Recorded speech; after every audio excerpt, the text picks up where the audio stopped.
Very happy to be here. Thanks a lot to D.G Pals to actually welcome us and to the first ecosystem with D.G Pals, Venly, and reNFT to actually welcome you to our breakfast. And I hope you're having a great time. Capitalizing on this time to actually network with each other and have a call. So yeah, we're gonna very happy to have this talk about the different aspects of blockchain gaming, but also anything related to ownership and governance. So it's going to be an exciting conversation. I'm Flav from the BGA, from the Blockchain Game Alliance. The Blockchain Game Alliance is a non-profit organization committed to promoting blockchain within the gaming industry. And we help to build this open forum for individuals and companies to actually meet each other, collaborate, find synergies, in order to actually build this ecosystem of professionals and find synergies between each other. So that's one of the things we do, networking opportunities with dedication as well. So this is the perfect time for us to actually capitalize on the expertise of our panelists to tackle specific topics around blockchain gaming. So very exciting times. Obviously before that, I will ask every one of our speakers to actually introduce yourself and what you do. So yeah, please, you will be the first person for you if you want to introduce yourself. Okay. Hi guys, I'm Kid from D.G Pals. We have been building games for close to 8 years. Actually, under our umbrella, we actually have a lot of gaming entities. Not only do we build games in the Web3 space, we have game studio in Web2, traditional gaming space. We have started an esports team. We have like an esports media publishing platform. We have an incubator, game incubator in Singapore. We also have like a self-serve gaming tournament platform that we're building in Florida here in the US. So our entire setup is all gaming related, total of 6 companies, and I think we are really leveraging on different companies' strength, right, to actually accelerate and push forward different types of gaming agenda and businesses that we want. And I think it's really exciting that we have this opportunity to share it with you guys, like what we're doing, not just on the Web3 side, but as well as how the traditional gaming space able to channel or value add right, into the Web3 gaming environment. Thank you very much. Ella. Hey everyone, my name is Ella. I'm on the ecosystem and partnerships at Cronos. For Cronos, we're a layer 1 EVM chain that's powered by the Cosmos SDK. So on the technical side, we're in between the EVM ecosystem as well as the Cosmos ecosystem. Cronos is also backed by Crypto.com, which is a well-known centralized exchange that has pretty high brand awareness. And our mission is really to tap into the 80 million users that Crypto.com have and funnel them over to the Web3 world. Thank you, Ella. Stefan. Hi, I'm Stefan from Venly. I'm a head of marketing and community. And Venly is a blockchain service provider helping game studios focusing on developing real games, nice games, and we have that to go to blockchain. So we are a layer between blockchain and the game. We have APIs and SDKs that we deliver, and you can just build on top of our solutions to go multi-chain, to start onboarding users to your game, and you don't need a blockchain engineer in the house. You just can create what you do the best. That's built from amazing games. And we have Nick. Obviously, yesterday we had the opportunity to have the reNFT team at the BGA booth. Now it's your turn, Nick, to introduce yourself. Definitely. My name is Nick, the co-founder of reNFT, and we are an NFT renting and lending protocol for primarily games, but more broadly any Web3 NFT related project. So we provide sort of an infrastructure layer for games to integrate how we're thinking about, rentals from an access perspective all the way up to sort of like economy, automation down the line. Yeah, excited to be here. Awesome. Very happy to have you today for our conversation. So actually, the topic will be related to fun, ownership, and self-governance with capitalizing on the expertise of our speakers today. So as I said, it's all about education with what we do with the BGA. Actually, you can see there that we release a report each year with the help of the emphasis team that I can see there, with Nathan and Leah actually helping us to speak with our members and ask our members their vision and to what is the current state of the blockchain gaming ecosystem last year and this year as well. So it's really interesting conversation that we had and that we highlighted in the report. So make sure to check that out. And actually based on that, it's going to be a good intro for our conversation we'll have. because we noticed that actually on the reports, 37% of respondents believe the misconception of that blockchain games are not fun still persists. And that is up to 13% as compared with the BGA report that we did in 2021. So a lot of challenge to give credibility in the blockchain gaming space for sure. And we're going to tackle that subject obviously right now with you there, Ella. So starting with you, you have multiple games in the Cronos ecosystem, and such as D.G Pals, and you support early stage projects on Cronos by bootstrapping initial products development and give technical monitoring and marketing support as well. So based on that, how the third factors is a part of the communication with your ecosystem of players? What kind of conversation do you have with them with what we're seeing in the ecosystem and this third part of the Yeah, for sure. So as an ecosystem, gaming is definitely one of the important pillars that we're focusing on, given that our user base is predominantly retail and they're very interested in exploring different opportunities to use Web3 applications. And we see, and both Crypto.com also sees gaming as a great entry point for those people who are new to Web3. So for us, yes, we have engaged with a lot of, probably hundreds of conversations with different gaming studios, gaming projects, ranging from Web3 native, teams that are coming from that Web3 native backgrounds, and Web2 gaming studios such as D.G Pals. So I think I would say like last year, predominantly there would be a lot more Web3 teams that are kind of lacking a bit of a gaming industry experience, and the focus was on play to earn and how do we design like tokenomics and NFT setup that would have early user adoption / traction. But I think we all seen that this model have its flaws, and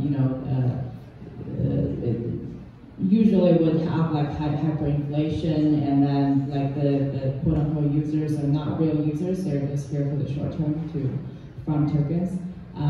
So I think we as an ecosystem, like when we evaluate games and teams, the first thing we look at is the gameplay itself, the game design, whether it's actually fun, for everyday users. And then second consideration is like, okay, how are you consider adding the Web3 component to it?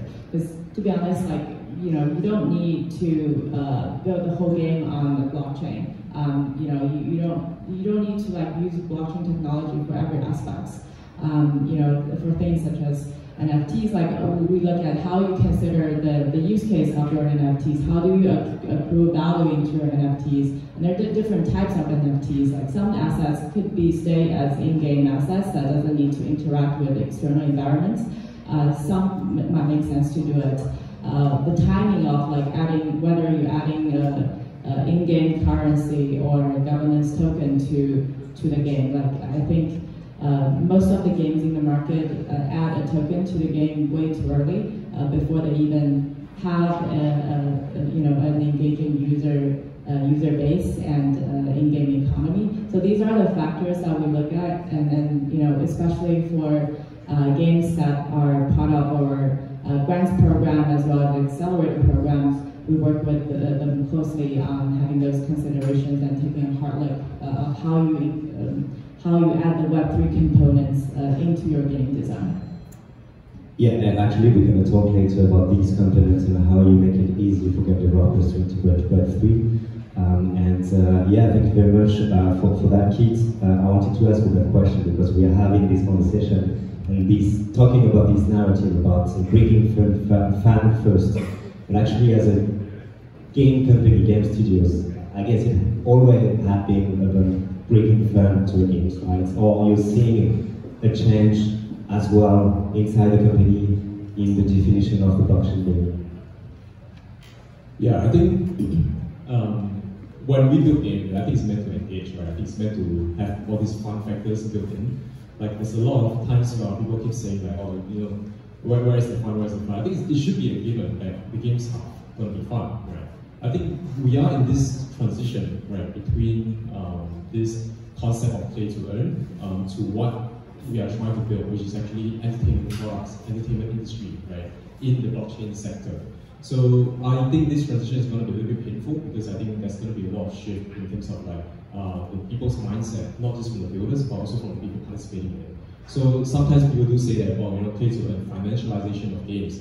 Actually, this is really just a byproduct of tokenization of game assets, right? I think blockchain technology promises that tokenization, and in the end, the tokenization is not just about you being able to liquidate or sell it, right? It's also about you being able to use these particular items that you have gotten in this one game and play it in someone else's game. So I think interoperability is something that will actually open up new game design, new types of conversation between game developers.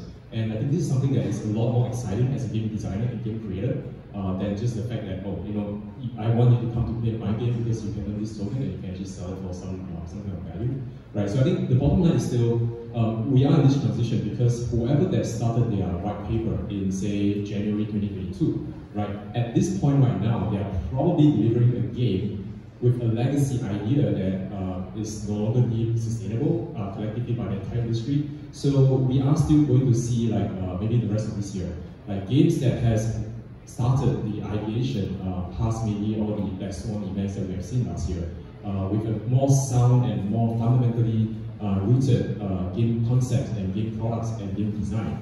I believe that maybe towards the end of 2023, we should be seeing some games that revolves, or rather focus on fun and tokenization.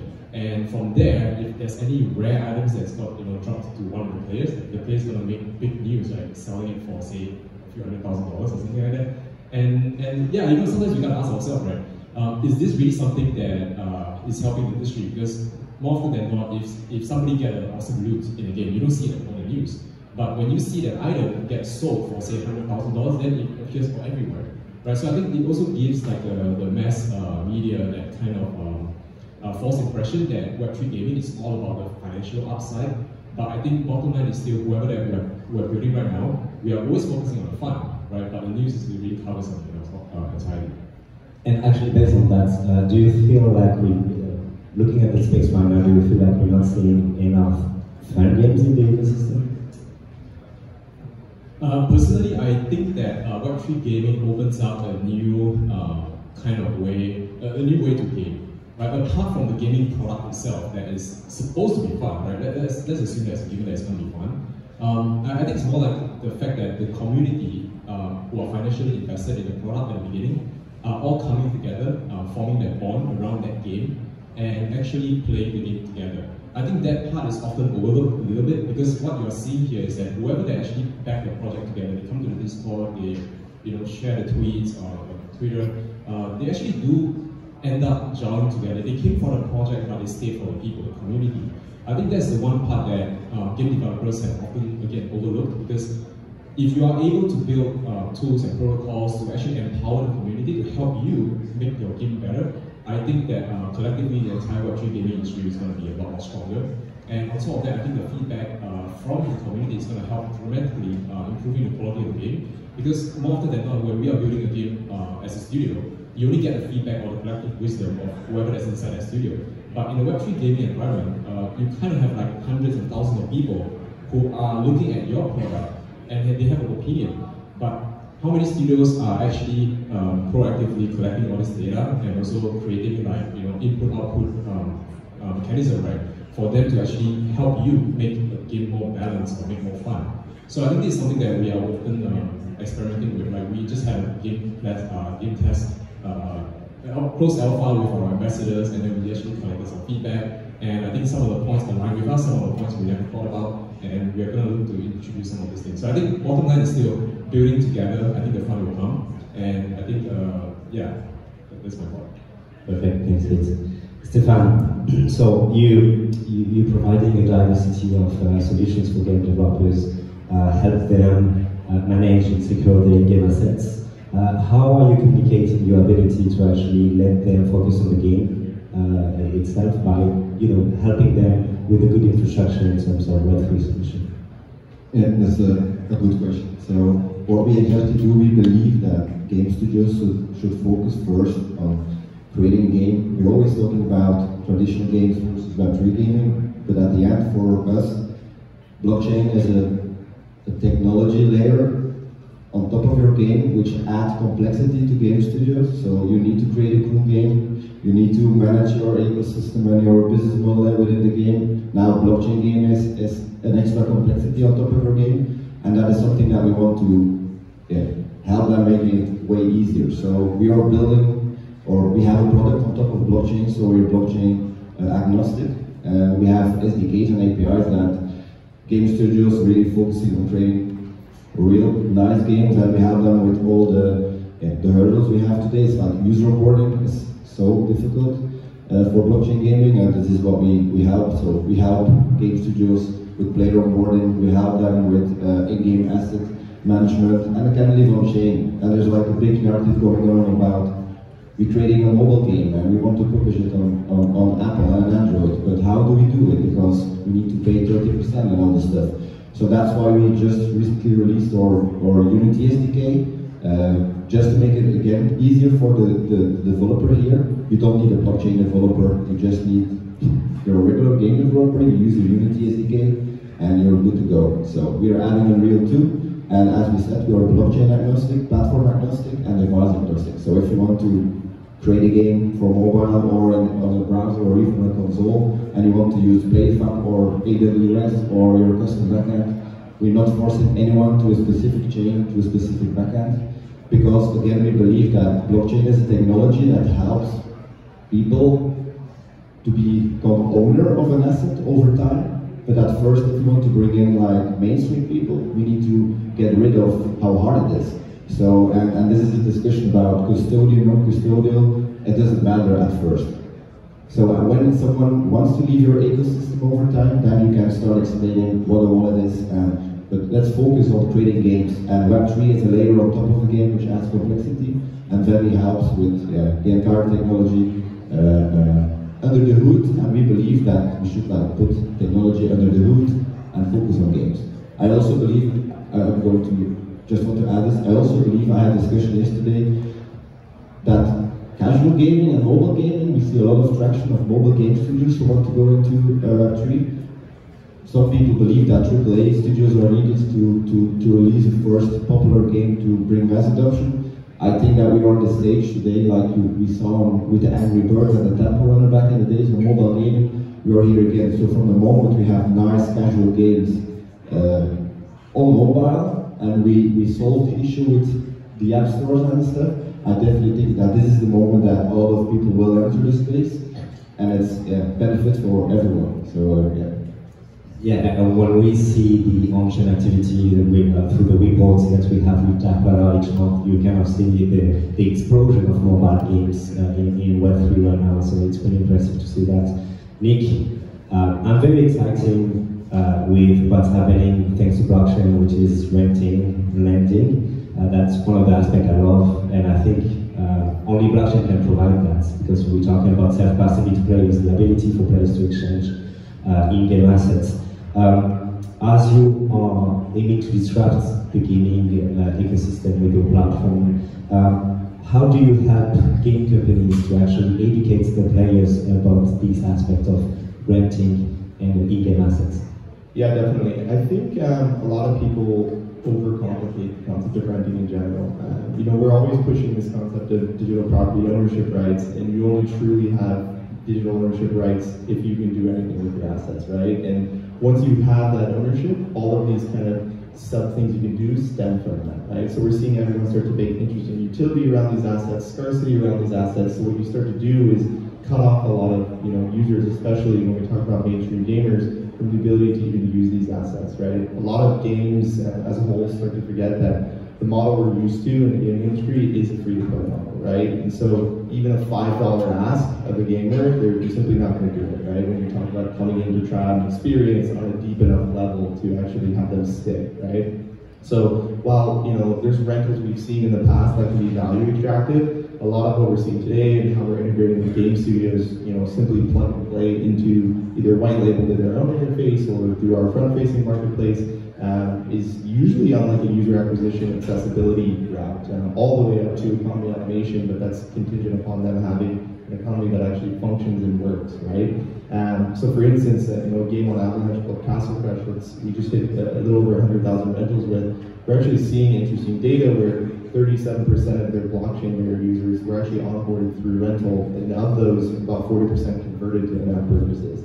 And why that's interesting is because there's no actual value that can be extracted from the game, right? There's no true liquidity hit on a token. It can only be used to upgrade their cars within their game, progress in the game, and continue to stay within the gaming ecosystem. So we're seeing people, because their product is actually fun and engaging, actually stay around and start to want to own their assets, right? So we view rentals to be incredibly powerful from that standpoint, and I think user acquisition is obviously one of the #1 things any Web3 game is looking at, and it's one of the most underexplored. And it's almost like in the crazy markets we just went through, people were just building and building for all these users to come, and then when the tide came out, they realized there are no users, right? And suddenly everyone was reinventing the wheel. So when we talk with a lot of these studios, in these crazy markets, some of them are like, we're going to build this in-house, and even with the advantages of them, building with us, they still were like, we're just going to do it, right? And suddenly we're seeing a lot of those come back to us now, and they're like,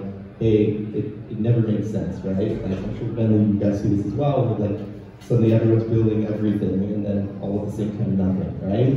And so we're seeing a lot of those come back down and say, hey, actually, we don't have bandwidth for this, this makes sense, we don't want to build it, or whatever the case is. So I think that's why it's so exciting, and we're finally seeing game studios go back to the basics, which is build fun, engaging games, build great products, but don't worry about everything else, right? It would sort of be in the traditional gaming world, like, certain games, indie games, even building their own full engines, right? Like it doesn't make sense. You don't have the bandwidth, capital, or team to be able to do it all. And so that's why that's where we come in, right? Is we are your plug and play renting and lending infrastructure.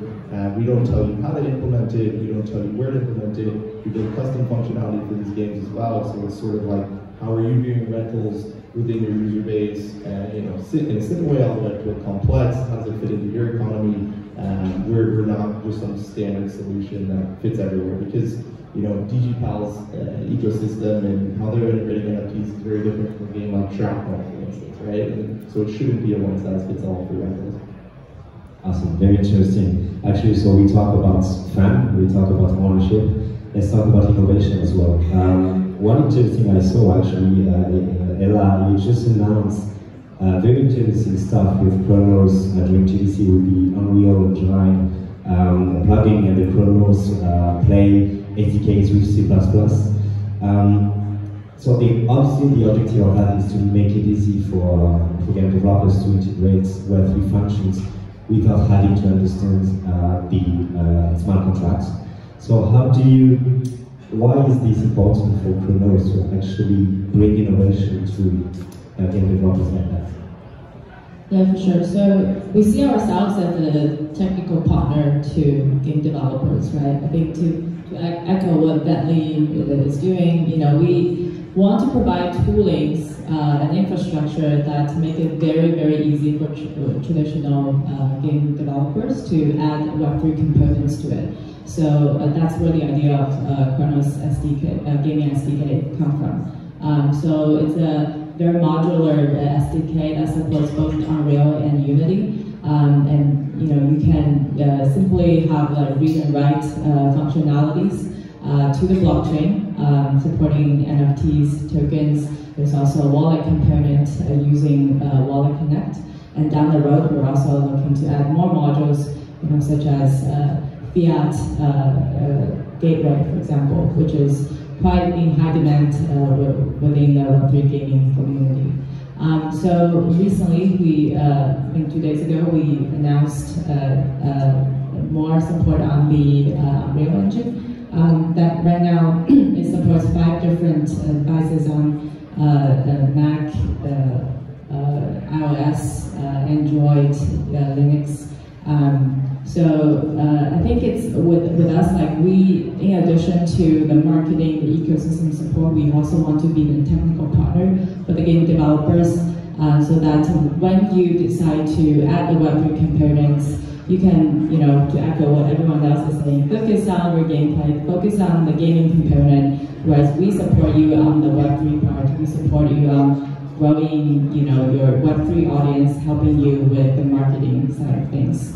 At the same time, like Cronos as an ecosystem, we're also, integrate and partner with other third-party providers. I think some of the games in our ecosystem also use Morales, for example. I think those are all very good toolings that can onboard more Web2 developers onto building Web3 components, so that we have more applications in the ecosystem and the fan base have more fun games to play with. Awesome, thank you very much, Keith. I would like to ask you that question. What are some sustainable models? Yeah, perfect, thank you. What are some sustainable models that you have seen in GameFi projects so far? Okay, wow, this is an exciting topic, right?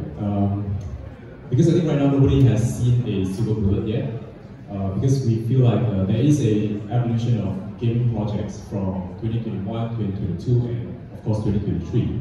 So what we are seeing right now is that projects should be designed to be evergreen.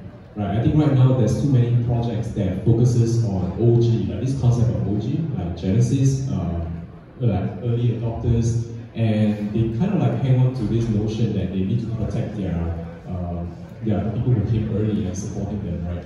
And because of this kind of mindset and this kind of design inside the project, they realize that it's not going to become an evergreen product, because when someone comes in 1 year later, they're going to see like, oh, the ship has sailed, I don't have an OG collection, the price is like super high, and I become like this so-called exit liquidity, you know what I mean? Yeah. So there's going to be this transition whereby the projects need to design upfront, right?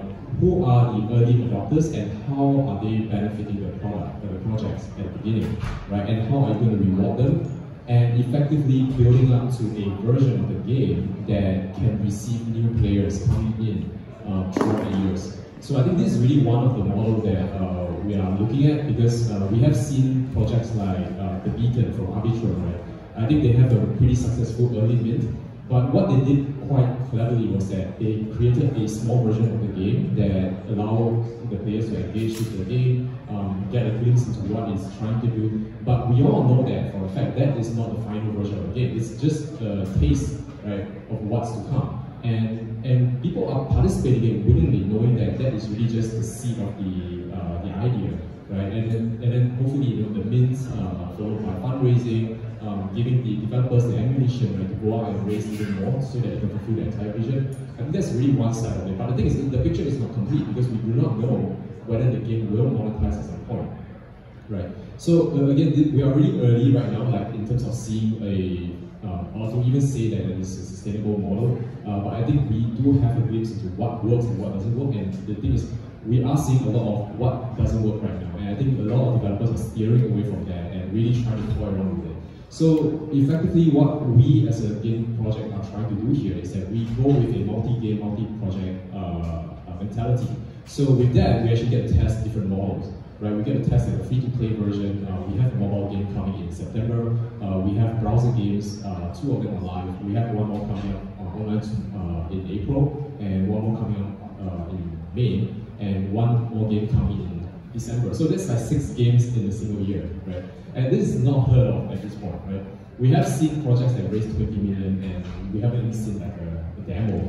But because of our track record, because of the way we structure our development pipeline, we are able to deliver something like that. And with that, I think it gives us a lot of opportunity to really test the market, to test different gaming models, and again, to see what fits and what doesn't fit. Because I think the variables are really too varying. Like we have like mobile players, we have browser players, we have like people who are financially incentivized to come in. We have gamers who are really looking for a fun game that really embraces Web3 technology. And again, the game design, the product itself, the platform, there's so many different so-called value proposition that you need to put forward. And yeah, so I think it's going to be an ongoing conversation with a lot of game developers and as well as gamers. And I think even between bull run and bear market, right? I think for gamers, there's no such thing as bull and bear, right? They just play game all year round.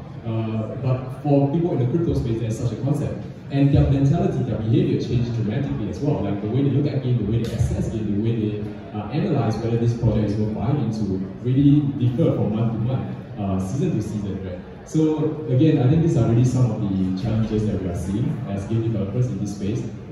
It is exciting, but it's super challenging. Actually, it's a perfect segue for Unique, because we talked about that just yesterday about Battle Pass, about generating NFTs, and we kind of see the values, you explain us the values of having these kind of NFTs, especially after what we've seen with the Donkey Dash, with Real Labs, the ability to rent an NFT because you're good gamers.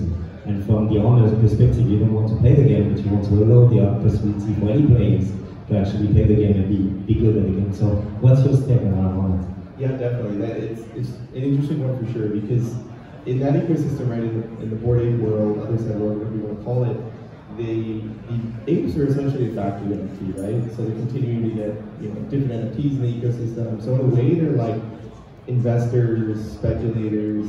I would argue a very small subset, if any, are actually gamers, right? But the brand ethos is there, and like even if the game fails, long term, I would argue that these people are going to be stuck around because of the brand value, right? And so what was interesting is actually that most of the rentals, and we actually built a quick proof of concept that people will be able to delegate on their sewer passes and create a secondary market for it. It actually came about on like a skill basis, right? So these people could play the game, they were playing the game, or they at least tried out the GT Dash kind of mini game, but they weren't good enough, right, compared to the traditional gamers. So it's actually kind of funny because, you saw like Mongrel, so these larger professional gamers come in and sort of embarrass a lot of the NFT audience with their high scores and essentially they clean house. But what we saw is people actually delegating out these sewer passes, and some people had multiple assets, even if they were playing themselves, to other players to try and reach a high score for them. Even if it wasn't to win, it was to at least market themselves, market what they're doing, and show how this can evolve. So we found that really interesting because skill-based rentals are something we thought of, but we assumed it would be a little further out. But more than anything, I think the learning lesson there is people forget that games are held up by whales, right? Like, this has always been the case in the majority of games, and I think you're going to see the same within NFTs. And obviously, there's different varieties of NFTs, different levels of NFTs, and there will be in any game. But the larger subset there will be investors, there will be speculators to some degree if you have an open financial system. And if it's truly open, it's difficult to stop that. And so that's why you need, in our opinion, rentals to be able to have them able to do something, right? Able to have these scarce assets accessible to other people. Otherwise, you just kind of are appealing to a very small subset of users that aren't actually using your product, so you don't truly know what's happening with your product, right? Because they're not gamers, right? Like, your Bored Ape holders aren't necessarily going to be playing other side and running around, right? Awesome. Before I ask you the question, Stefan, I know that we started late and we're supposed to have a Q&A, so what I can suggest to you, I have no question for the audience, but I know that you have some meetings on your side as well, so if you have any question, please raise your hands after the question I will ask to Stefan. And just for you to be prepared, if you have any question, I will come to you to ask the question to the audience. So Stefan, you actually started, Venly started when, in 2018, right? Yeah, 2018. Actually, founders were blockchain developers themselves. And they saw how hard it was to transfer assets and to onboard users, and they said, okay, we're never going to make a successful DApp if this is the way how we need to onboard people. So from a pain, they start creating a solution. Or name before was like Arcane Network, where there's like a big game studio is also calling Arcane. That's why we changed the name to Venly last year. But still with the same mission. The mission was, okay, let's fix the user onboarding first and how the ecosystem to grow. And as long as you don't have like an easy way to onboard users on a non-crypto savvy way, you will not bring the big majority to the chain. And based on this experience, how will the gaming industry, in your opinion, and Venly's opinion, will change the NFT landscape? Tough question. I had over the weekend a chat with the CTO from Yuga Labs about what they were doing, and they are aware. So Yuga Labs is a media company who wants to become a game company. So and they have now not the issue, but they have like a lot of like investors in their ecosystem. So they don't want to devaluate the NFTs they have, but they want to do something very smart. And the way we are using NFTs today is not what the power of an NFT or smart contract is at the end of the day. So it's way more powerful. So they're going to use or try to set up a system to actually make ambassadors from the PFP holders and create a network around their NFT, so that it's not only the one who has the most money that will be on top of the leaderboard, they will actually use the network effect.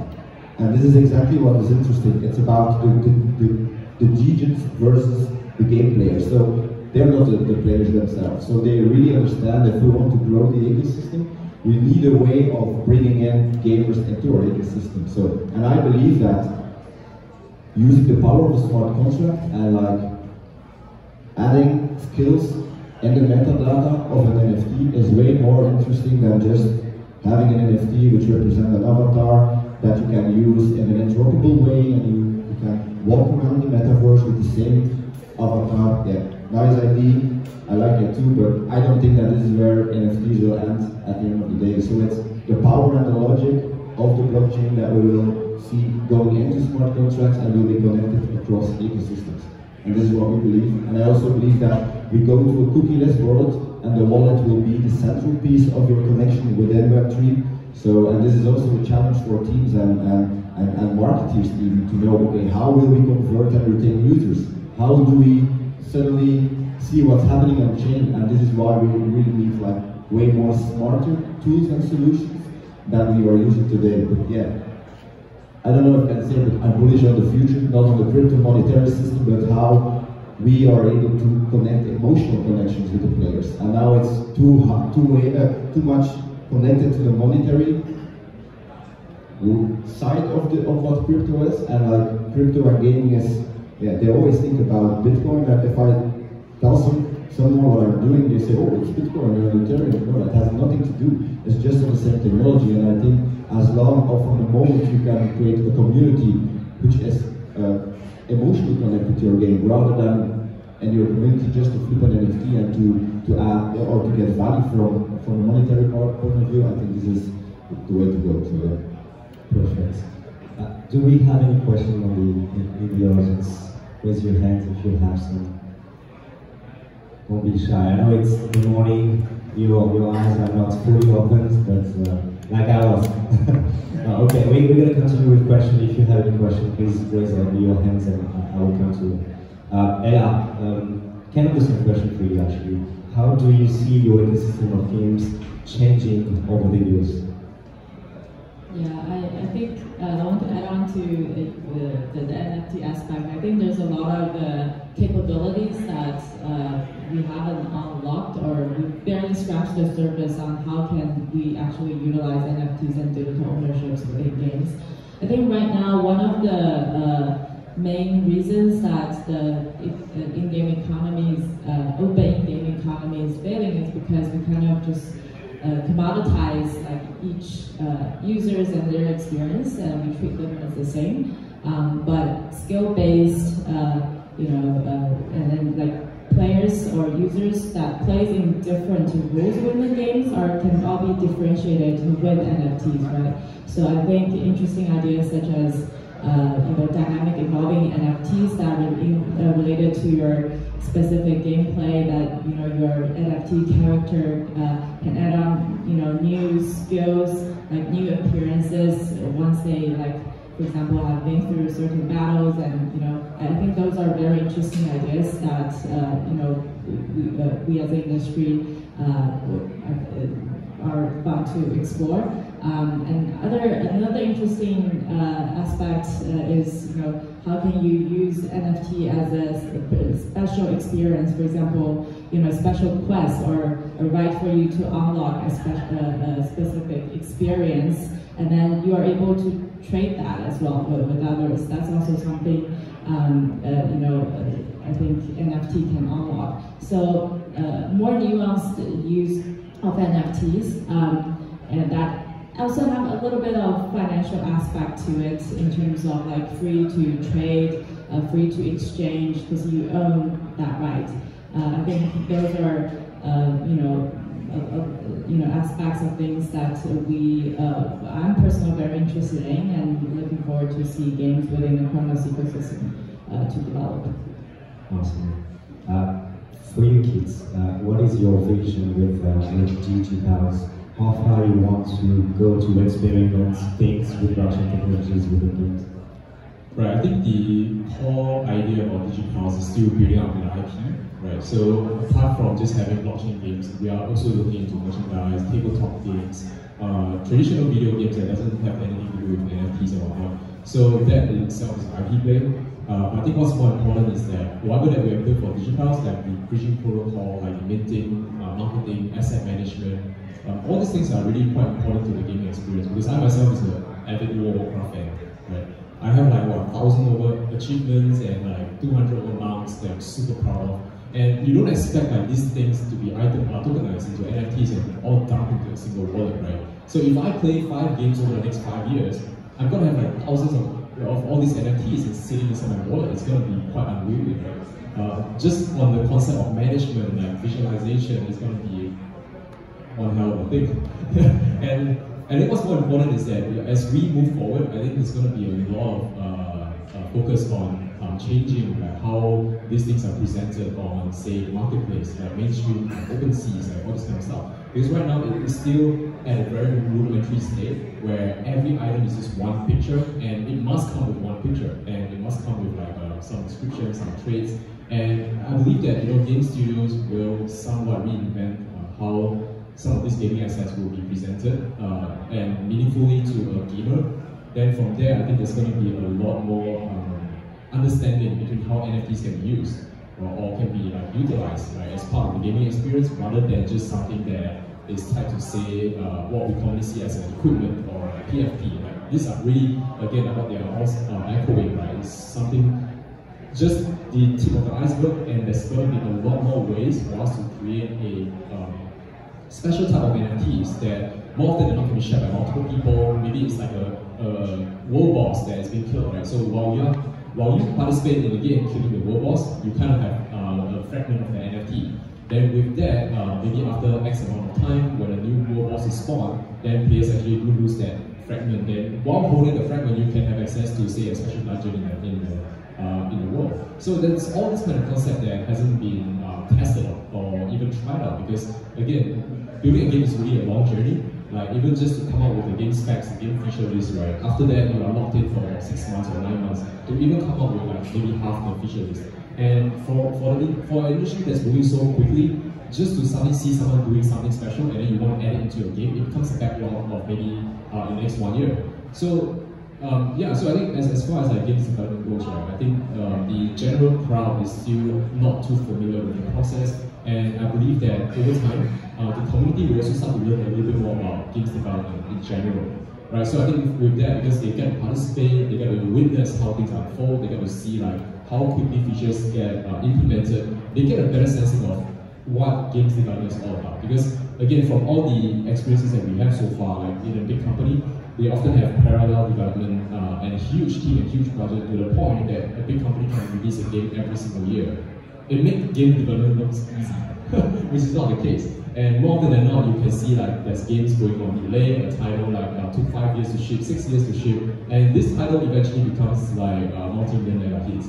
So I hope that there's going to be so many perspectives going to be involved, not only from the games developer standpoint, but from the community and the gamers and the game investors. And I believe that it's going to be quite exciting. But actually, from the community side, we're going to finish this session with talking about that. It's also self-governance for players, how they impact the game development of the specific games. Actually, that could be the last question I would like to ask to everyone of you, starting with you, Ella. How do blockchain games allow more autonomy and creativity in the user experience according to you? Yeah, I think there's a lot of similarities between game communities and crypto communities in terms of like how passionate they are and how engaging they are and how they want to have a say within the governance. So there's a lot of potential to introduce decentralized governance in gaming with be it NFTs or tokens. Personally, I think NFTs, more nuanced NFTs that shows your journey, your experience throughout the game is a very, a better way, in my opinion, than like using a governance tokens. Because you can see like, oh, the player actually had been with us from like early days. These are the battles that the player had been through, and he also like participated in the previous like governance conversations, for example. So I think like having that aspect potentially, I think you can actually have a useful governance process that allows gamers to have a say within the decision-making process. But of course, I think as people who work in the gaming industry, we know it's usually centered around a few individuals in the end, because they manifest their vision of the game. So I think we also don't want to emphasize too much on like decentralized gaming. I've seen like DAOs governing a game, how effective that is, I'm not too sure. But there are other like certain components of the governance decisions in terms of like how I want certain features of the game, how I want the certain direction of where the circle board is going to lead to. Like these, I think it can open up for more participants to have a say within this decentralized governance process. And I think like NFTs and maybe tokens can play a critical role in that. Very interesting. Thank you, all of you, for our interesting conversation. It was very insightful. I would like also to thank the Cronos ecosystem and Venly to make this event happen. Thank to Michelle from Cronos as well, and Maud from Blockchain Game Alliance to help organize this event. And yeah, thanks again. We're happy to talk with you, talk with the speakers as well. And I wish you a very good second day at GDC. Thank you.